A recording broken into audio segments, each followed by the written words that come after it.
మాకు దాదాపుగా 80 నుంచి పరిచయం ఉన్నటువంటి గౌరవ బండారు దత్తాత్రేయ గారు,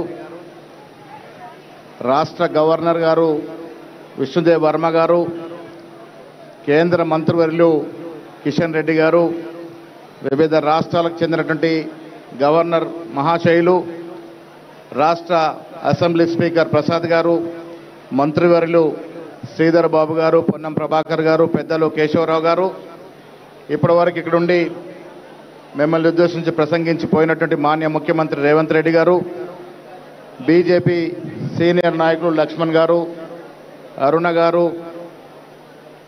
ఎంపీలు, ఎమ్మెల్యేలు, ఎమ్మెల్సీలు, కవులు, కళాకారులందరికీ నమస్కారం. పార్టీలకు అతీతంగా, కులాలకి మతాలకు అతీతంగా జరిపేటటువంటి అలై బలై కార్యక్రమం ఈ రాష్ట్రంలోనే కాదు దేశంలో కూడా ఆకర్షణ పొందినటువంటి కార్యక్రమం. దసరా తర్వాత మీ అందరినీ దసరా శుభ సందర్భంగా కలుసుకునే అవకాశం, శుభాభివందనాలు తెలియజేసే అవకాశం కలగజేయడం అన్నది పెద్దలు దత్తాత్రేయ గారు గత 18 సంవత్సరాలుగా చేస్తూ ఉన్నారు. నేను ఒక విషయాన్ని స్పష్టంగా దృఢంగా నమ్ముతాను. ఎన్నికల సమయంలోనే, ఎన్నికల వరకే పార్టీలు, రాజకీయ పార్టీలు, ఎన్నికల తర్వాత రాజకీయ పార్టీలకు అతీతంగా మన రాష్ట్రాన్ని అభివృద్ధి చేసుకోవడమే కానీ, మన సాంప్రదాయాల్ని కాపాడుకోవడమే కానీ అందరూ కలిసికట్టుగా ముందుండాల్సిన అవసరం ఉందనే మాట కూడా ఈ సందర్భంగా మనవి చేస్తా ఉన్నాను. దత్తాత్రేయ గారు 1980లో నిజామాబాద్కి తరచుగా వచ్చేవారు. అప్పటి నుంచి వారికి ఉన్నటువంటి స్నేహం, కిషన్ రెడ్డి గారితో నాకు 1990 నుండి మేమంతా కూడా కేంద్ర కోఆర్డినేట్ కమిటీలో ఉన్నటువంటి సభ్యులం. మిత్రత్వంలో పార్టీలు అడ్డురావు, ప్రాంతాలు అడ్డు రాకూడదు. స్నేహం అనేది పార్టీలకు అతీతంగా, ప్రాంతాలకు అతీతంగా, కుల మతాలకు అతీతంగా ఉండాల్సిన అవసరం.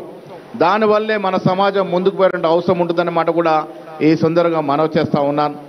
ఇవాళ తెలంగాణ రాష్ట్రంలో పార్టీలకు అతీతంగా కేంద్రంలో ఏ ప్రభుత్వం ఉన్నా, రాష్ట్రంలో ఏ ప్రభుత్వం ఉన్నా కలిసిమెలిసి పరస్పర సహకారం అందించుకుంటూ తెలంగాణ రాష్ట్రాన్ని అభివృద్ధి చేసుకోవాల్సిన అవసరం ఉంది అనేటువంటి నమ్మే వ్యక్తుల్లో మొదటివానిగా ఉంటారనే మాట కూడా సందర్భంగా మనవి చేస్తూ ఉన్నాను. రాష్ట్రంలో పార్టీలు ఎన్నో ఉన్నాయి. ఒక్కొక్కరు ఒకప్పుడు పదవులకు వస్తారు, అధికారంలోకి వస్తారు. కానీ రాష్ట్ర అభివృద్ధి ధ్యేయంగా ముందుకు వెళ్లాల్సిన అవసరం వచ్చినప్పుడు పార్టీలకు అతీతంగా మనమంతా కూడా ఒకటే ముందుకు పోవాల్సిన అవసరం ఉందనే మాట కూడా ఈ సందర్భంగా మనవి చేస్తా ఉన్నాను. పెద్దలు చేపట్టిన అలైబలే కార్యక్రమం 19 సంవత్సరాలకు నిరాటకంగా ఇవాళ సాగుతూ ఉంది. దత్తాత్రేయ తర్వాత విజయలక్ష్మి గారు వారి కూతురు నడిపిస్తూ ఉన్నారు.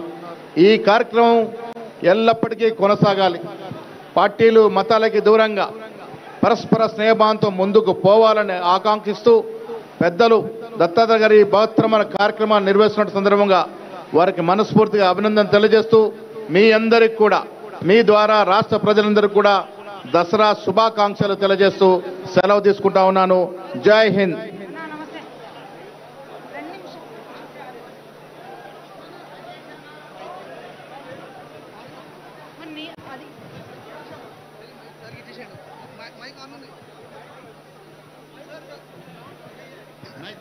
ఇప్పుడు మహేష్ కుమార్ గౌడ్ తర్వాత మన తెలంగాణ అసెంబ్లీ స్పీకరు గడ్డం ప్రసాద్ గారిని మాట్లాడాల్సిందిగా కోరుతున్నాను.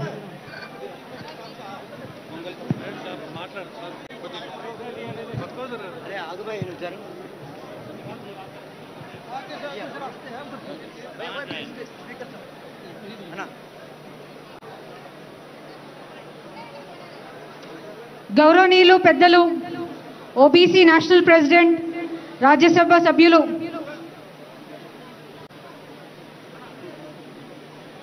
అల్లాయి బలై కార్యక్రమానికి